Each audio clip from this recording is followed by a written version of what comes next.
Hi, and welcome to the Selling in the Motor Trade podcast in association with CarWow, the online car-changing destination.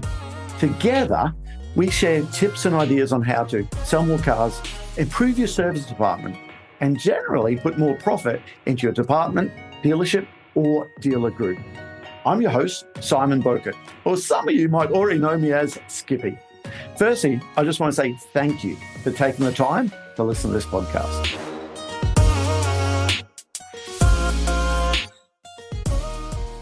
Hi, and welcome to another episode of Selling in the Motor Trade.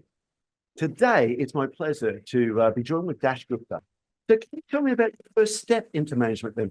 How did that happen? So you were selling cars, and I believe your first step in management was the Reading dealership, is that right? Yeah. I had the opportunity to go and work with Keith Brock, who was actually my Nissan zone manager. And, I was a baby. I was like 23 years old, right? So Keith gave me my first, real big opportunity to go and run that business. And we had, this was a business that was doing like 100 used cars a month, right? Big market.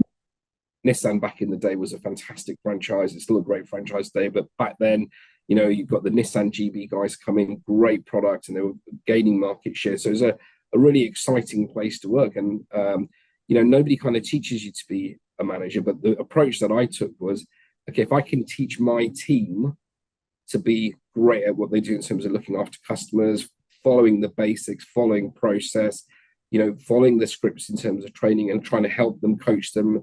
Even today, even the business here, I say, look, my job is to help you. I work for you. That's my job. I say that all the time.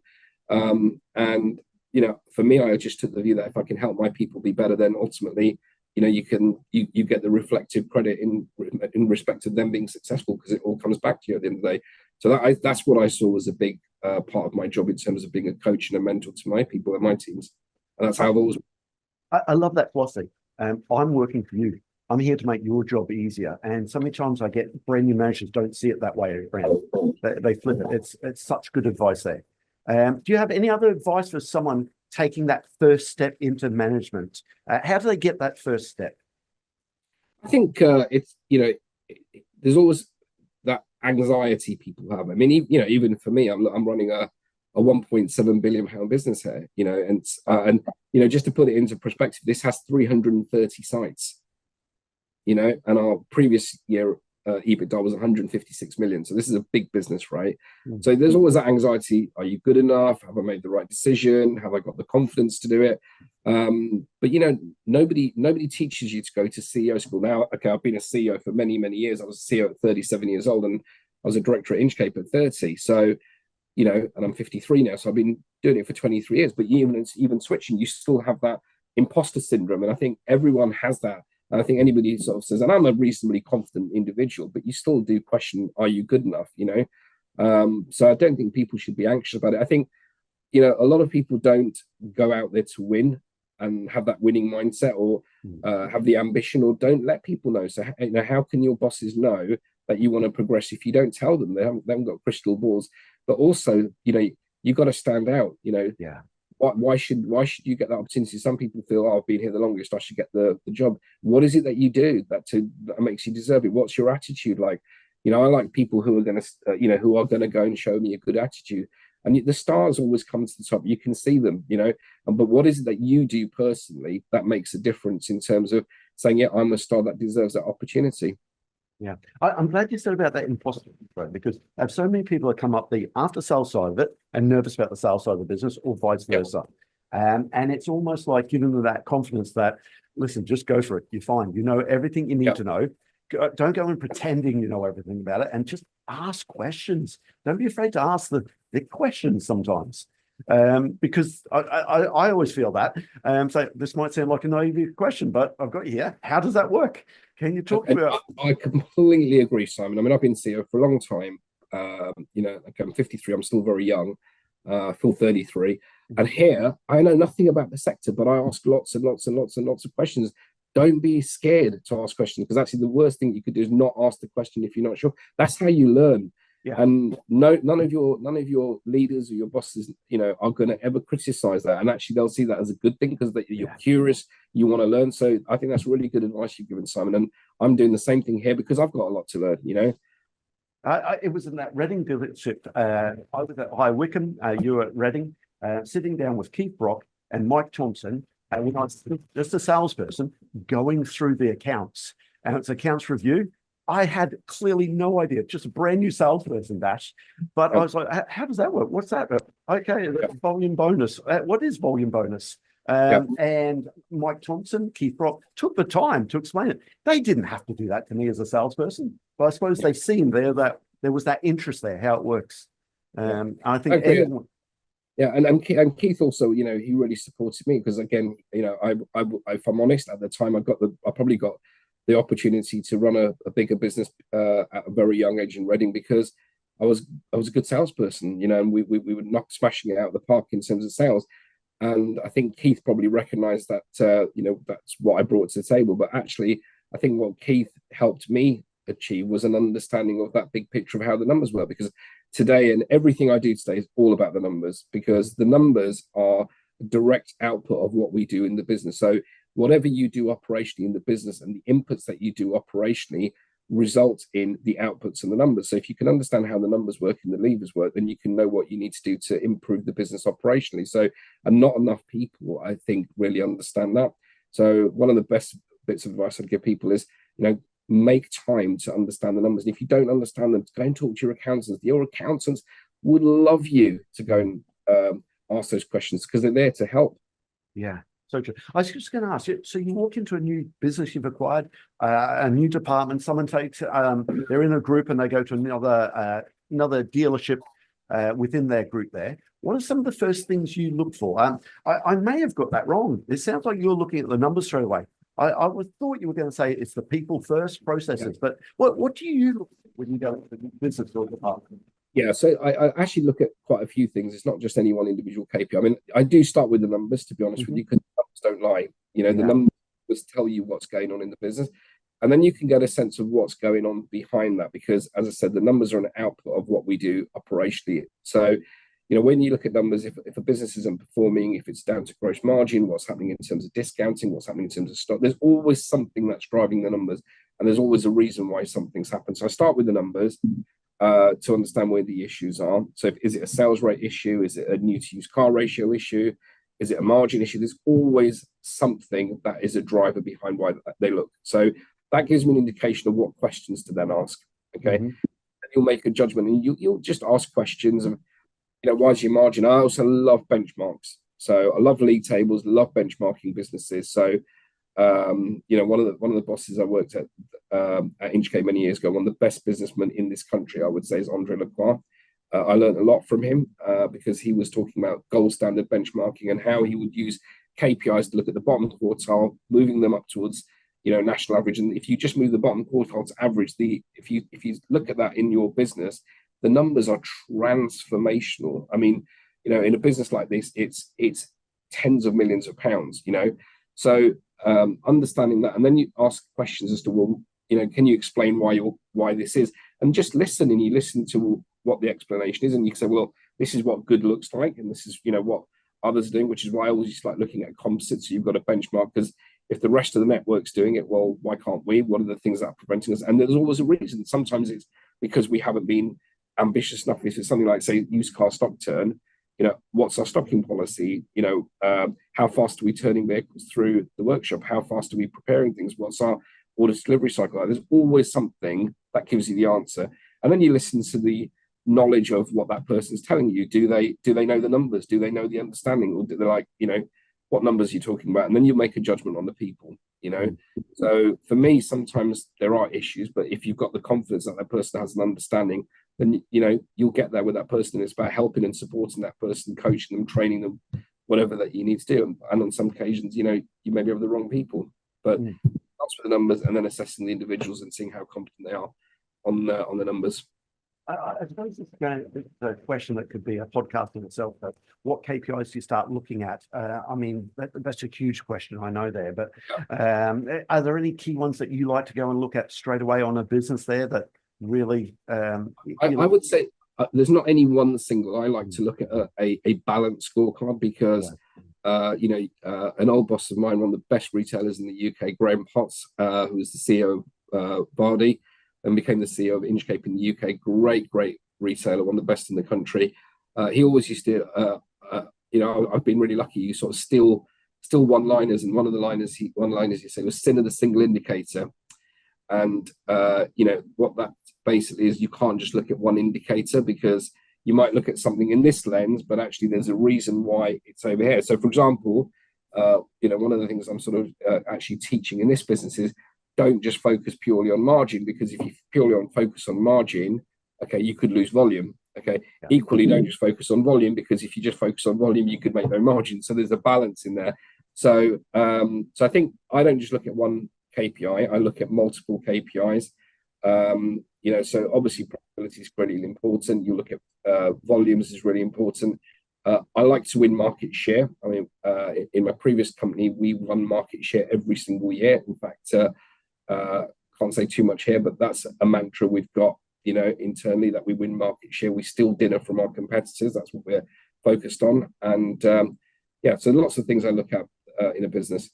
What I love about this, in this conversation for 20 minutes, you must have mentioned 4, maybe 5 mentors at the moment. It sounds like you've always looked up to people and stolen as many ideas as you possibly can from these. Any other mentors really stand out in your time? And what do you do? Do you, going through your career, did you just see someone say, right, I'm loving what you're doing there? And did you mold yourself on them? Can you talk about your mentors and how they have shaped you? Oh, do you know what, Simon? I am so privileged and lucky to have worked with so many amazing people, and you always learn something, and even if they're not from the sector. So, it's interesting. In automotive, Graham Potts was my boss, one of the best retailers in the country, and he came into Inchcape and made a huge change. Literally, in fact, I was the relatively recently promoted franchise director. I was a baby at 30. I thought I was going to get fired, because I was like last one in. And I learned so much from him, in terms of retailing, particularly around used cars. So that was amazing. And you just listen to what he says and some of his theories and philosophies and his experience. And how can you not learn from someone who built, with Sir Peter, the Vardy organization is one of the best retailers in the country. So you're always going to learn something there. I've worked with Sarah Sillars, who's amazing on the people front, who was the former chief executive of the IMI. She was on our board at Marshall, Marshall Cambridge Holdings. Alan Cook, who was 15 years as the chief exec of Cobham, then became the chairman of WS Atkins, phenomenal success story, and then also chairman of HS2. Again, just an amazing guy. And even though he's not in the sector, you listen to what he does, what he says, how he does it. Peter Johnson, who was the chief exec and chairman of Inchcape, learned so much from him. Alan Ferguson, who was, I think, on the ran 4 audit committees for PLCs. I mean that guy's so smart when it comes to numbers, and you just learn. He's very calm and very measured, and you watch him in board meetings, think, yeah, I wish I'd said it the way he'd said it. Just really, really smart, and teaches you to do things properly, and teaches you about, presenting numbers in a professional manner and transparent manner, because investors like that. So, so many mentors. I mean, I could spend all day talking about that. I mean, Sir Michael Marshall, who recruited me at Marshall, who talked about values and genuinely cared about people and values which aligned to my philosophy, so you always learn something. I mean, you can imagine the Marshall boardroom at Cambridge. I had Sir Ralph Robbins. I mean, I'll never forget Sir Ralph Robbins, who was the chief exec of Rolls-Royce. And I had dinner with him and said, Sir Ralph, what was the toughest decision you had to make? So the toughest decision, I had to let 50,000 people go. And you think, wow, I'm just a little tiny nobody, and I'm working with this guy on my board. And Peter Harvey, ex-Barclays. I mean, look, I could spend here all day talking about the mentors, and there's many more that we're going to run out of time for me to talk to. But you always learn something. You always learn something, and you can always learn. I'm learning in my new role today, which I love. I'm working with Blackstone, who are amazing. I was in New York with Stephen Schwartzman, one of the wealthiest people on the planet. 42 billion net worth. Couple of dollars behind you, Simon. But and you listen to what these guys say, and they're really smart people. I like hanging around people who are smart, and you can listen. You can always learn. And you should always have that open mindset. Well, I've talked to a few people that we both know about before this, okay, and over the years, what makes Daksh stand out? And people we know, like Keith Rock, he told me this great story about Dash is all about detail, detail for detail. He's talking about buying and selling businesses, for example. And he just told a great story about the contract. It's the detail on the contract. Let's go through it. You beat him up on it. I spoke to Casey about what made Dash. He said he just had this inner desire to want to win all the time. He just had that inner desire to win. I suppose Casey has that same inner desire to win, no matter what. But Paul Brayley, I spoke to him, and he tells this great story about you're having a meal with him and a few other people in Harpenden, and they talk about having a half day off or a golf or something like that. And it was like, no, Dash needs to get back and run marshals. Okay, and Paul said, you're running marshals. Surely you have half a day off here or there. And he said, no, it's his hard work ethic. So that's what these people from the outside said. What do you think? What makes you stand out? What are some of the other factors? Do you agree with what these other people said about? Yeah, I mean, I think if I listen to what you've said, I mean, I remember the story with Keith, who was selling the business. And I said, Keith, you're only ever going to do this once. And I've bought and sold 227 businesses. So I've got a tiny bit of experience there. And just try to help him and Steve Patch, because if you're not experienced at doing that, it can cost you a lot of money, So just try to help them.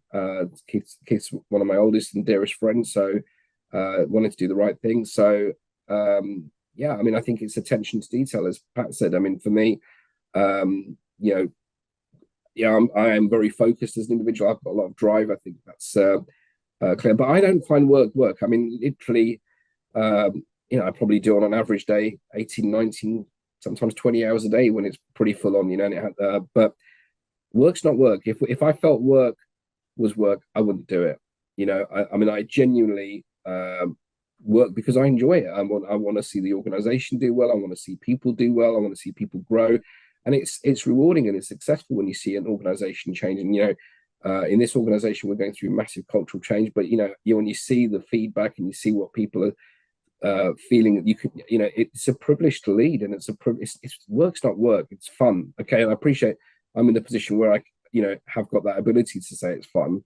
But I genuinely do. I'm in a very, very fortunate position. I've had a reasonably successful career and I've done reasonably well, but I don't work because I have to. I do it because I want to, and the day I don't enjoy it is the day I'll stop. But I'm not sure that will ever come because I enjoy it. So talking to your comment on Paul there, yeah, I go to work, but and I do work really, really, really hard. I always had this lack of confidence about, am I good enough? So I always felt, well, I'm probably not good enough, and part of it is I've got to try and learn as much as I can to sort of make sure that I can prove that I'm good enough, I guess, really. And the other thing I'd say is surround yourself with amazing people. All the people I've got around me, I try and recruit. Sometimes people don't recruit people better than them because it's a confidence thing. Yep. My view is get the best you can, get great people around, because it makes your life easy, and if you've got people better than you, and they do well for the organization, they also then have the confidence to go and recruit great people. That's how you have a solid business. When you see businesses not successful is where they've got weak leaders at the top, and what they do is they basically recruit weaker people, and then what happens is they recruit weaker people and the organization's built on sand. So yeah, that's always been my philosophy and ethos. So I think the comments that you've raised are probably quite factual on me, but the drive has always been a determination to win, for the organization. And that's been the thing, I guess, in my DNA from day one, really. It's my pleasure to introduce this time a really good friend. And I have to say that this man, Andrew Wakelin, I've known for, we'll have to work it out soon, Andrew, but probably too many years, okay? We were both a lot younger. I believe we're both exactly the same age within a month of each other or something like that. And this one is going to be so easy for me because I'm speaking to a friend, but this is someone you really need to listen to about what he's done in his career, how he's got to where he's got, because let me tell you this, I'm not just saying this because you are a friend, Andrew, you punch above your weight and the businesses that you've gone into and what you've done. So today, it's my pleasure to introduce Andrew Wakelin, who is now the Regional Operations Director for Stellantis and you. Andrew, welcome. Yeah, indeed. Welcome. And I don't know how I'm going to live up to that introduction, Simon. Yeah. Someone's listening to this podcast and they're about to go to a brand new business. So they might be in a dealer group. They're going to a dealership that's struggling and they want to turn it around. Now, listen, I know you turned up at a Peugeot dealership that was 168th out of the Peugeot Guild. They were, I don't even know how many Peugeot dealerships there are in the country, but 168, it was right down to the bottom. 2 years later, you got it to number one. Okay, that's a huge turnaround. What did you do to get that huge turnaround? So, and I suppose I'm asking, what advice do you have to someone listening to this, that what could they do to do a similar thing? Yeah, well, I mean, first of all, it was a team. I had to lead the team, of course, to get to that. But I don't want to. Yeah, but it was all about the engagement of every single member of staff in that business, letting them understand and know where they were, because some people didn't know they were down there. So having to, so once you then start to put down the things that we need to, and it was all just about the basics as ever, and ensuring that we can all, I think everybody in the industry knows what needs doing in a business, but the skill is, and the trick is to make sure everybody's doing it all of the time, every day. So the measures have to be on the board, regularly changed and updated, day by day, deal by deal, hour by hour. When we've done a good job, we've gone green and celebrated it that day. If we've done a poor job, we've understood why not. And then as a team, we're not doing that tomorrow, let's catch it back. So it's just the buy-in and the animation of the site, along with all the other things that we know, the basics. But like I say, I think every head of business, general manager in every dealership up and down the land, and manager for that matter, will be able to tell you what needs doing. But the skill is making sure it gets done all the time. Yeah, every day. Every day, without fail. Yeah, and measuring it. So tell me, you turn up to a new business, okay, and this is something I've not done your job, okay, and I struggle to get my head around it. When you can be someone like me, who is a control freak, as my sales department, my sales team, this is how we do it. And if you were one of my salespeople, Andrew, I've got to tell you, you either hate me to start with, okay, because it's like, why are you making me do it that way? But then it's realizing that, hold on, this is the way we do it. And people last with me for forever, okay, or they'd come in within 3 weeks and say, this is not for me. It was very, very quick. But they knew I had the culture. I had our processes. This is what we did here. How do you do that, though, en masse? How do you do it? So you turn up to a new business. So you left the Peugeot dealership in Chester. You went to, I believe, one of the biggest Peugeot and Citroen dealerships in Manchester, okay? You turn up. How do you get the culture right? What's one of the first things you do when you turn up to a new business? What do you look for? Well, I think, again, you've got to let the people know what you're about, and you've got to do it I generally would do it in a one-on-one basis and get to know the person, not just their results on a piece of paper. And because, you might look at a set of stats for technicians and look at the best, the ones with the best efficiencies and the ones with the least efficiencies, and make an instant judgment. And you might do the same with, they're only selling 5 cars a month and they're selling 18 cars a month, 20 cars a month. And you can be very quick and to look at that and judge. You've got to get to know the people, understand why, and understand what's been going on in the business. I mean, I left Chester, you're right, and I actually went to Sale first. And then after that, I went to Manchester. But the one at Sale, it's about it's both the same. You go in and you have one-on-ones. You find out what they enjoy about the business. You find out what the challenges are potentially in the business, and let them understand that you're there to help and support. And like I said earlier, don't get me wrong. In my early management career, you used to go in all guns a-blazing and think that was the way, but all that would do would turn staff and make you a busy fool yourself. And that I think, if you go back generationally and you go back, 20 years or so, then, things were like that. But we know that bosses aren't a thing anymore. It's leadership and guiding people through things and helping them. and some people listening might find that surprise when they look at how I was earlier and where I am now. But we've had to adapt.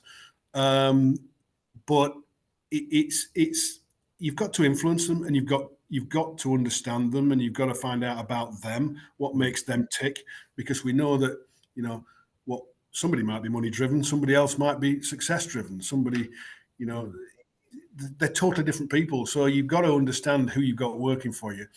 And then you've also got to just make sure their attitude's right and people are there for the right reasons and will come with you on the journey. Give them the chance to come with you on the journey, you know, because if you've got a challenging site that's not performing well, and I seem to have had a lot of them across my career, then I've ended up going into those to turn them around and had a lot of success. Again, using the processes and finding the right people. You only have success. I'm only as good as my weakest member. So the point is to not have weak members, but you've got to bring them on. And if you might still have weak members, and then of course you've got to have that conversation. And you know, Andrew Wakelin to, you know, John Smith, then I might like that person, but it's, you've got to separate that. And if you're the head of the business and you're the general manager to sales exec, or general manager to technician who's not performing, then it's a business decision. But you've got to help them, you've got to guide them, you've got to give them everything you possibly can, and then people get to understand. And because you go around the business and regularly speak to people as well, I said before about technicians, I can't tell you the amount of times I've gone into businesses and just talking to staff, just generally going around and talking and asking how they are, and they're amazed. Some people, you know, I had it in a couple of businesses where people were just saying, you know, we didn't see, we've seen more of you as a general manager in the first 2 weeks than we saw for 2 years of the last one. I think you alluded to it before, where, you know, you talk about ops directors going in and just going upstairs and then disappearing. I think some general managers do it, Simon. Yeah. You know, and it's not intentional. They're busy, and we get buried behind these laptops, and we get buried behind, you know, the stats, the figures, the numbers, and we're reporting this, we're reporting that. And we forget to go and speak to the key people that, you know, the people we've got and the people that are there doing the job for us, and appreciate them. We do a lot of, you know, buying breakfasts, as simple as that is. You know, we do a heck of a lot of that. You know, I get the recently, you know, if we have a good quarter, I'll get the fish and chip van in, you know, and these are things. Goes a long way. Oh, it goes a huge way. And it's such a simple thing, you know, £650 for 65 people to have fish and chips at Manchester, for instance, you know, just was an event. And you know, and you let them dress down that day, and you know, and they just feel appreciated.